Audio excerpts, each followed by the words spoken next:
안녕하십니까? 방금 소개받은 이상훈입니다.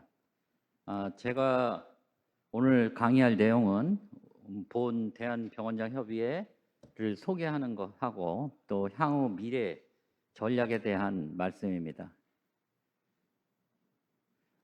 일단은 이런 우리 대한병원장 협의회를 이해하기 위해서는 이제 우리 병원계가 의료 전달 체계에서 어떤 위치에 있는지, 또 어떤 상황에 있는지, 또 이런 또 앞으로 질 관리는 어떻게 해야 되는지에 대한 내용을 먼저 좀 이해를 하시면 이제 향후 우리 이 병원장님들이 모여서 어떠한 미래를 준비할 수 있겠다 하는 것에 대한 이해를 돕고자 하는 차원에서 또 다들 의료 전달 체계가 어떻게 되는지에 대해서 궁금증이 많으십니다. 본 자료는 보건복지부에서 발표한 자료를 일부 인용한 것이기 때문에 상당히 공신력은 있는 자료라고 생각이 됩니다. 그래서 잘 경청해 주시면 감사하겠습니다. 일단 의료 전달 체계 개념은 여기 보시는 바와 같이 그 의료 제공 체계를 보면은 현재 상급 이 자료는 지금 이 개수 자료는 이건 2018년도 자료인데 지금 이제 조금 바뀐 부분이 있어서 감안하셔서 들어주시면 감사하겠습니다. 의료 제공 체계는 현재 상급 종합병원은 45개입니다. 지정된 게. 그리고 종합병원은 한 320여 개 정도 되고요. 그다음에 병원은 한 1,500개 정도, 의원은 3만 2천여 개 정도 개소가 현재 개설되어 있는 걸로 되어 있습니다. 그 의료 이용 체계를 보게 되면은 현재는 1단계가 종합병원까지고요. 상급 종합병원만 45개만 2단계로 분류가 돼서 진료 의뢰서를 써가지고 가야지만 갈 수 있는 그런 상황이고 1단계에 있는 종합병원 병원 의원들은 특별히 요건이 없습니다. 그래고 이제 그런 이용 체계를 이제 본인 부담금 부분으로 조금씩 지금 이제 부담을 달리해서 전달 체계에 이제 어느 정도 영향을 미치고자 하는 부분에 있어서 의원급은 30%, 외래를 말하는 겁니다. 병원급은 40%, 종합병원은 50%, 이제 상급 종합병원은 60%이고 의뢰서가 없으면 100% 본인 부담금을 한다. 이런 상황으로 의료 이용을 하고 있는 상황입니다. 네. 지금 이런 상황에서 지금 여기 제가 왼쪽에 하늘색으로 선을 그은 이 이제 실질적으로 상급 종합병원과 종합병원하고 또 중소병원이나 일반 병원으로 분류되는 부분하고 의원급하고 이 부분에서 단계가 1단계, 2단계 아니면 종합병원하고 상급 종합병원 사이에서 1단계, 2단계, 3단계 이런 식으로 되어야지만 아마 앞으로 우리나라 의료 전달 체계가 좀 지금보다는 개선될 거다라는 의견을 많이 개진해 놓은 상황입니다.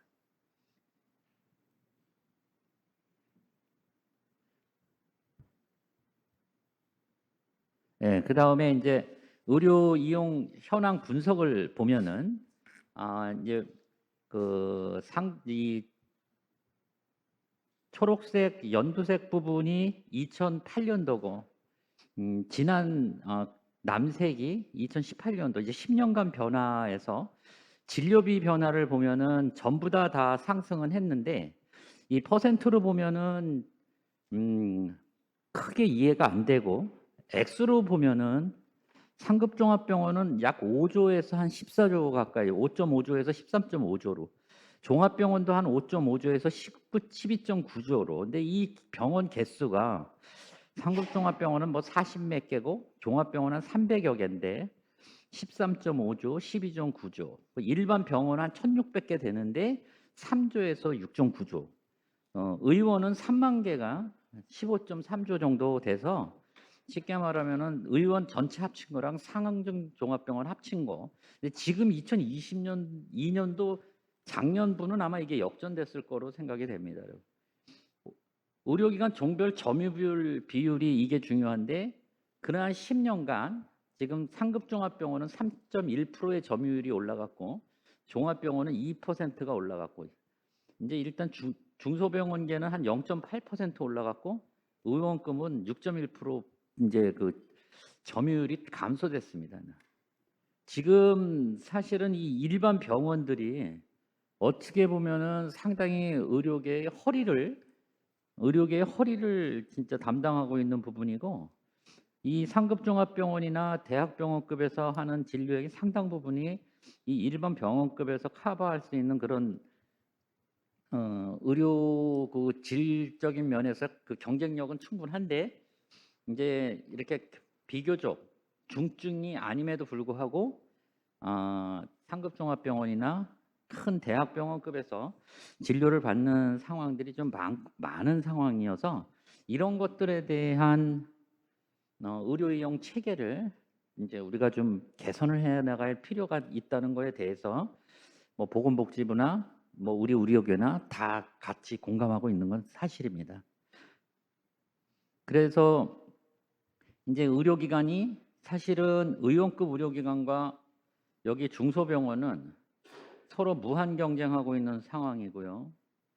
상급 종합병원은 동떨어져 있는데, 또 이 의원급과 중소병원은 이제 환자가 없어가지고 상당히 이제 어렵고, 자 환자 유치에 혼신의 힘을 다하고 막 해야 되는 상황인 반면에, 상급 종합병원은 환자 너무 많아서 지금 이제 많은 것을 해결하는 이 의원급 의료기관과 중소병원 사이에 상급 종합병원은 별도로 서로 문제가 다른 문제 가지고 지금 해결을 요구하고 있는 상황이어서 의료 현장에 있는 의사로서는 상당히 좀 안타까운 상황입니다.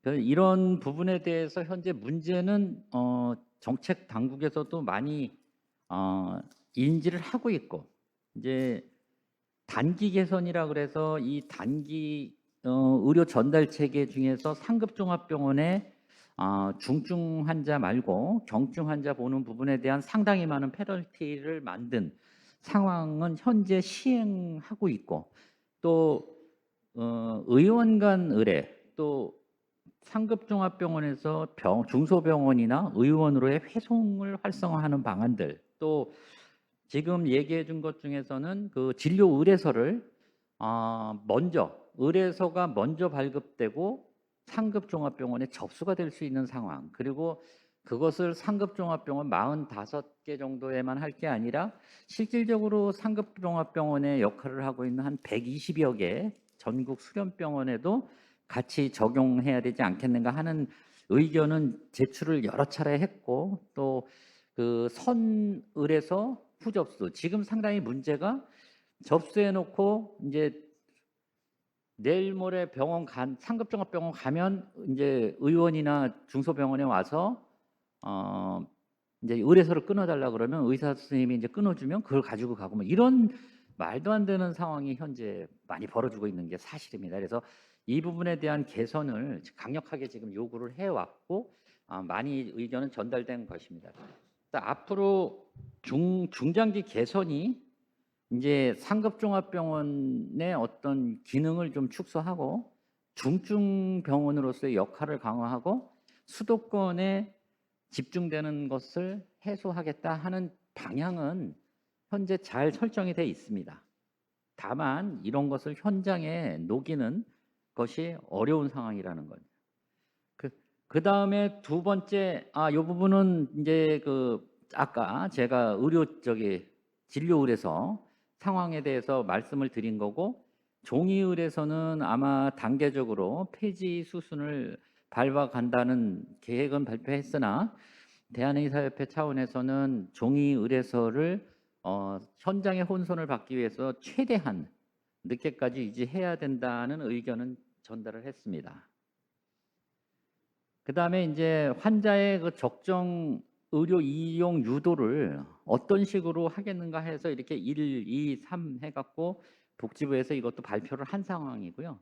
이제 제가 이 슬라이드를 여기에 넣은 거는 보험 보장범위 합리화라고 해서 이제 이런 부분에 있어서 지금 검토하는 내용들이 있는데, 이건 우리 또 일선의 중소병원 원장님께 관심이 많은 부분이어서 이러한 사항들에 대해서 인지하고 계시는 게 좋겠다는 차원으로 이 슬라이드를 제가 추가하였습니다.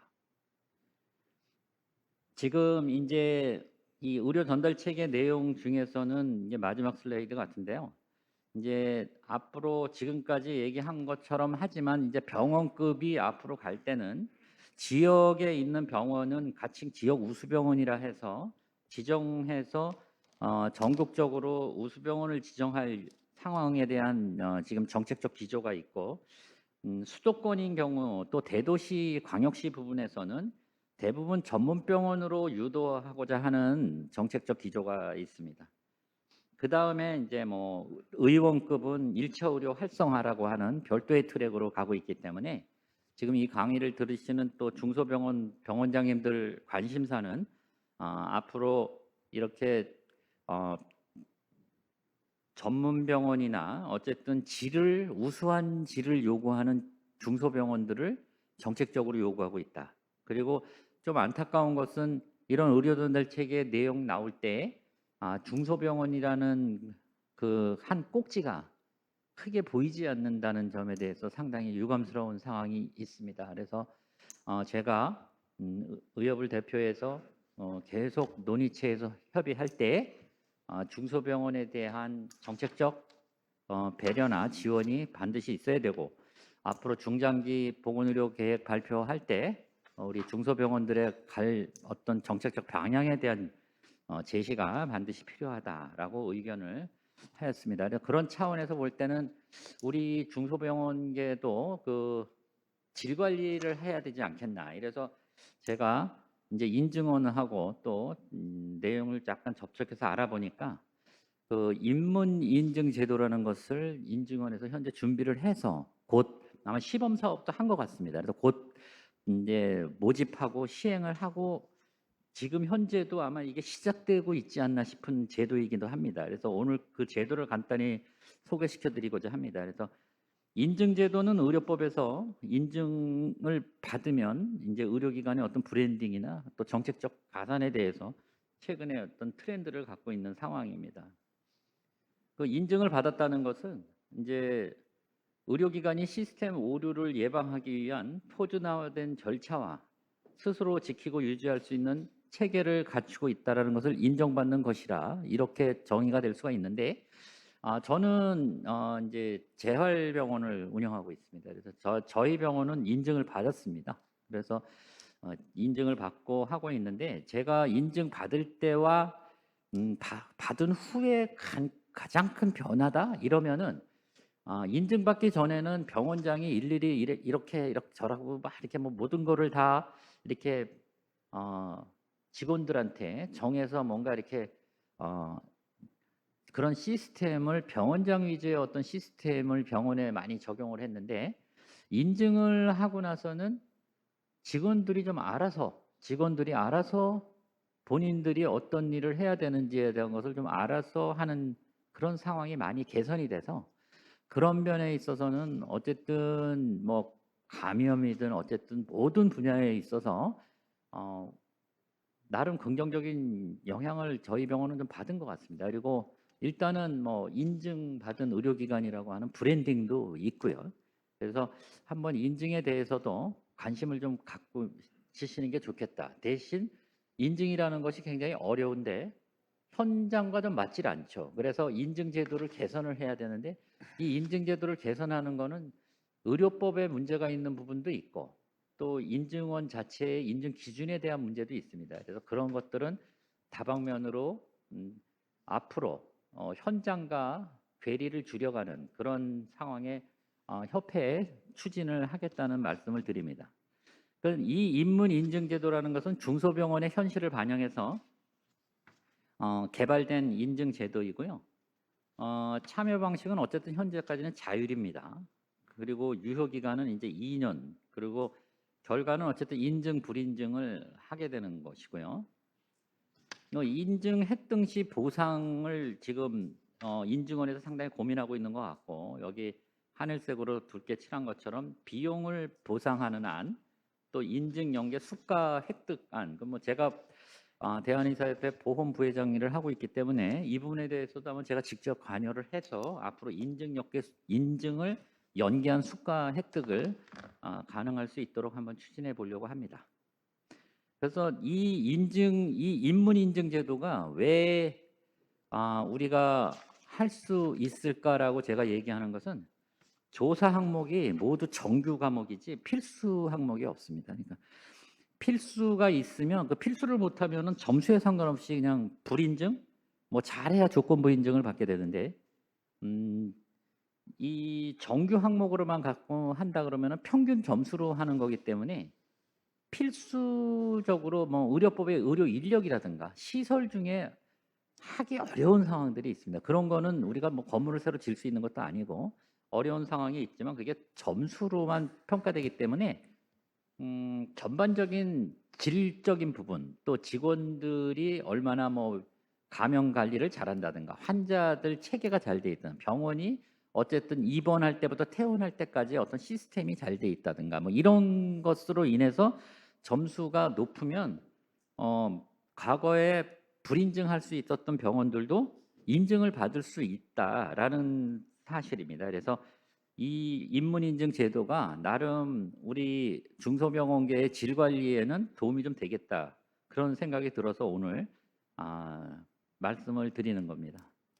다음은 이제 본 협의회가 그 대한 지역병원 협의회라는 이름으로 2018년도 7월에 처음에 준비위원회가 결성이 되면서 이제 몇몇 분의 중소병원장님들이 우리 중소병원들의 목소리를 낼 단체가 너무 없는 겁니다. 그래서 모여서 그때 처음에 뭐 한 20, 30개 모여서 했다가 아마 지역병원 협의회 창립 당시가 2018년도 10월 9일인데 이때 우리가 한 70여 개 이상 해가지고 이제 갑자기 이제 회원 여러분들의 많은 이제 참여도가 있어서 그 이후에 100개, 200개 늘어나서 지금 현재로는 저희 협의회에 한 300여 개 가까이 의료기관들이 참여를 하고 있고 또 우리 그 병원장님들 모인 이제 단톡방이 있는데 그 단톡방에서는 지금 200 몇십 분이 같이 활동하고 계시고 또 그 단톡방에 계신다는 것은 협회비를 거의 다 내신 분이기 때문에 실질적으로 협회비 내면서 활동하는 병원장 단체로서는 적지 않은 규모다 이렇게 생각을 하고 그 2018년도부터 지금 2022년도 오늘까지 해가지고 춤추기 학술대회를 한 번도 빠짐없이 했고 그 코로나 시국에서도 했고 또 그동안 많은 진짜 우리 원장님들의 노력으로 많은 우리 회원분들의 어려운 상황들을 개선하는 그런 정책적인 어떤 추진도 많이 해왔습니다. 그 이제 출범 배경에 대해서 간단히 말씀드리면 이제 뭐 아까 말씀드린 것처럼 이제 병원장들이 정책을 개변하는 어떤 사각지대를 개선하고자 하는 부분이 있었고 또 뭐 여러 가지 규제가 너무 심해서 사실은 아까도 의료 전달 체계에서도 말씀드렸지만 딱히 중소병원을 위한 어떤 뭐 없습니다. 그 뭐 그런 건 없고 규제만 많아서 사실은 이 명의 선생님들하고 저는 생각하거든요. 이 중소병원을 운영하시는 원장님들 상당히 명의라고 생각하는데 이런 명의들이 진짜 대한민국 국민들을 위해서 의료를 할 수 있는 어떤 그런 정책적 어떤 그 뭐 제도적 기반이 너무 없는 겁니다. 더군다나 또 현 정부 그러니까 이제 지나가는 정부이긴 합니다만은 중소병원 무용론까지 등장해서 모든 정책에서 중소병원이 패싱되고 있는 상황이었습니다. 그래서 이런 것을 개선하고 구심점을 받아서 이제 해보자. 근데 이런 상황에서 이제 병협이라는 단체가 있는데 병협은 이제 회원이 기관입니다. 기관. 그러니까 의료기관이 회원이기 때문에 사실상 병원을 경영하는 의사로서의 어떤 그 목소리를 내고자 하는 단체는 우리나라에 없는 것이죠. 그리고 또 실질적으로 병협이라는 단체도 전체 의료기관의 한 60% 내외 정도 또 뭐 한 50%요 정도밖에 가입이 잘 안 돼 있는 상황이고 중병협은 오히려 저희보다 회원 가입 수는 오히려 저희가 더 많은 상황처럼 보이고 있는 상황이긴 합니다. 그래서 이렇게 모여서 우리가 목소리를 내자. 그래서 목소리를 많이 냈습니다. 그래서 뭐 지금 이렇게 슬라이드에 나오는 내용들만 한 것이 아니고 요번에 우리 팬데믹 시기에 중소병원 원장님들의 역할이 대단히 컸습니다. 그래서 그 안에 우리 병원장 협의회의 역할이 굉장히 컸고, 사실은 여러 가지 정책적 기조에서 완전히 소외되었던 중소병원이 이제는 서서히 무슨 정책이 나올 때마다 조금씩 중소병원의 역할이 이제 주어지는 그런 시대적 변화가 감지가 되고 있습니다. 그래서 뭐 성과는 이루 말할 수 없이 많아서 우리 병원장님들이 모두 피부로 많이 느낄 수 있는 상황은 될 거다 이렇게 생각을 하고 있습니다. 지금 대한병원장협의회라는 것은 처음에 대한지역병원협의회로 시작을 했다가 그 병원장협의회로 네이밍을 바꿨는데, 이 네이밍을 바꾼 이유는 대한의사협회 산하단체를 기획하고 추진하던 과정에 뭐 정강개정특별위원회, 대의원의 개혁 TF 또 뭐 이런 그 협의체로부터 1년을 넘게 이제 1년간을 논의를 하면서 이제 뭐 내용이 그런 겁니다. 이제 병원장들이 과연 뭐 병원들을 대표할 수 있냐, 또 지역병원 협회가 뭐 이런 네이밍으로 과연 대한의사협회 정관에 들어올 수 있느냐, 뭐 여러 가지 얘기가 많아서, 그리고 뭐 지분은 있느냐, 뭐 이사회는 했느냐, 총회는 몇 번 했느냐, 뭐 대표 회장은 대표성이 있느냐, 뭐 별의별 질문을 다 받았습니다만은 어쨌든 나름 저희는 충실하게 그동안 우리 한 협의회로서의 역할을 충분히 했습니다. 그래서 그런 부분에 대한 모든 답변을 잘 했고, 또 의견을 잘 개진한 결과 금년 2월에 그 정강개정특별위원회라는 데 상당히 어려운 데입니다. 그래서 정강 개정을 할 수 있는 거기 위원회에서 통과를 했고, 또 4월 23일 날 법령 및 정감분과위원회라 해서 법정관 회의라고 하는데 여기서도 통과를 했습니다. 그래서 이제 요번 2022년도 대의원 총회에 정관 개정안이 상정이 됐었는데, 이 대한의사협회 정관 개정은 재적 대의원 3분의 2 참석을 하고 3분의 2 참석한 분 중에 3분의 2가 찬성을 해야 이제 정관이 개정이 되는데, 그날 아마 정족수가 아마 163분인가 그랬었는데 165분인가 그 정도 됐었는데 그 11분이 부족해가지고 정족수 미달로 아예 정관 개정안 상정을 요번에 못하는, 아주 참 우리 의협 대의원 총회 역사상 상당히 좀 안타까운 상황이 요번 정기총회에서 발생이 됐습니다. 그래서 그런 부분에 대해서 저희가 정관 개정을 아예 상정을 못했습니다. 아까도 우리 회장님께서 오셔서 말씀하셨지만 뭐 내년에 하든 언제가 하든 이제 이렇게 많은 논의를 했기 때문에 아마 대한의사협회 정관의 산하단체로 들어가는 부분은 굉장히 긍정적이다 이렇게 생각하는 바입니다. 그리고 앞으로 그렇게 될 수 있도록, 마무리가 잘 될 수 있도록 노력하겠습니다.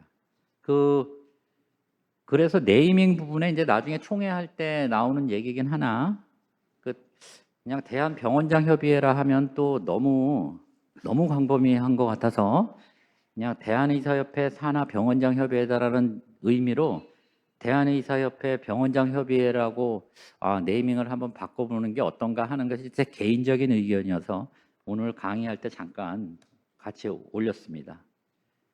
이제 앞으로 우리는 이제 이 대한병원장협의회가 이제 조직이 지금보다는 훨씬 강화가 돼야 되고, 저는 1000여 개 정도의 병원장님들이 참석을 하실 수 있을 거다라고 생각을 하고 있고, 또 요양병원도 참여를 한다 그러면 별도로 그쪽에서도 한 700개 정도 지금 병원장님들이, 의사가 병원장인 게 요양병원 한 700여 개소 정도 될 겁니다. 그래서 그 분야에 뜻 있는 분들도 같이 일할 수 있으면 좋겠다는 생각도 있고, 또 지역별로도 활발하게 활동할 수 있는 조직을, 완전히 지역별 조직을 해서 전문가별 지역별 조직을 이제 오늘 총회를 기점으로 해서 한번 새롭게 강화하고, 앞으로 명실상부하게 우리 대한민국의 병원계를 이끌어가는 어떤 목소리, 어떤 주인공들이 되고자 하는 노력을 우리가 해야 되겠다 하는 생각입니다. 그리고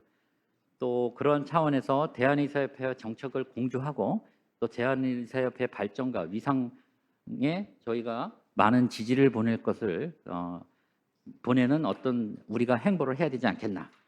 그리고 지금까지 했던 걸로 마찬가지지만 중소병원계의 어떤 정책 개발을 하고 또 그 활로를 개척해서 우리가 대한민국 보건의료의 허리를 진짜 충실히 담당할 수 있는 그런 의료기관으로 발전할 수 있는 모든 정책적 대안을 우리가 제시하고 실행해야 되겠다. 대한병원협회와의 연계 등에 대해서는 숙제입니다. 그래서 앞으로 어떻게 이렇게 같이 할 수 있는가에 대해서 우리가 고민해 봐야 될 거라고 생각을 합니다. 지금까지 경청해 주셔서 감사합니다.